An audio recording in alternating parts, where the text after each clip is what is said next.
আমি একজন সাইপ্রাস প্রবাসী এবং বিএনপির আপনার হচ্ছে জয়েন্ট সেক্রেটারি ছিলাম পৌর কমিটির। এখন বর্তমানে আমি প্রবাসী এবং ব্যবসায়িক। আমার আজকের উদ্দেশ্যটা হচ্ছে যে বাংলাদেশের ফ্যাসিবাদ সরকারকে পতন ঘটাইছেন ছাত্র জনতার মাধ্যমে। এই ছাত্র জনতা অসংখ্য মায়ের কোল বুক খালি হয়েছে, তাদের রুহের এবং তাদের শহীদের আত্মার মাতৃপাতের উদ্দেশ্য করে এই শীতোত্তরদের মাঝে আমি প্রবাসী হিসাবে নিজস্ব অর্থায়নে এই কম্বলগুলো বিতরণ করতেছি। আল্লাহ তাআলা যাতে কবুল করে। আপনাদের সবাইকে ধন্যবাদ। আমরা যেমন ইতিমধ্যে সরকার প্রশাসনের সাথে কথাবার্তা বলে 15 টাকা কেজি চাউলের টিসিবিটা যাতে আমাদের সাধারণ মানুষ পায় এইগুলো আমরা পদক্ষেপ নিয়েছি এবং টিসিবির মাল নিয়ে আমি এর আগে আন্দোলন করেছি।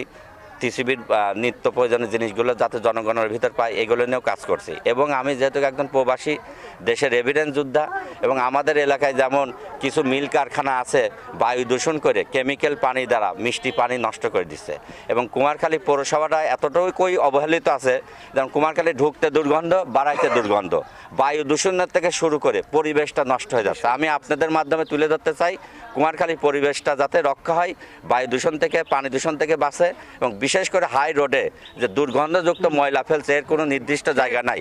আপনাদের মাধ্যমে এইগুলা যাতে একটা সুরাহা ব্যবস্থা হয় এটাই আমার আবেদন।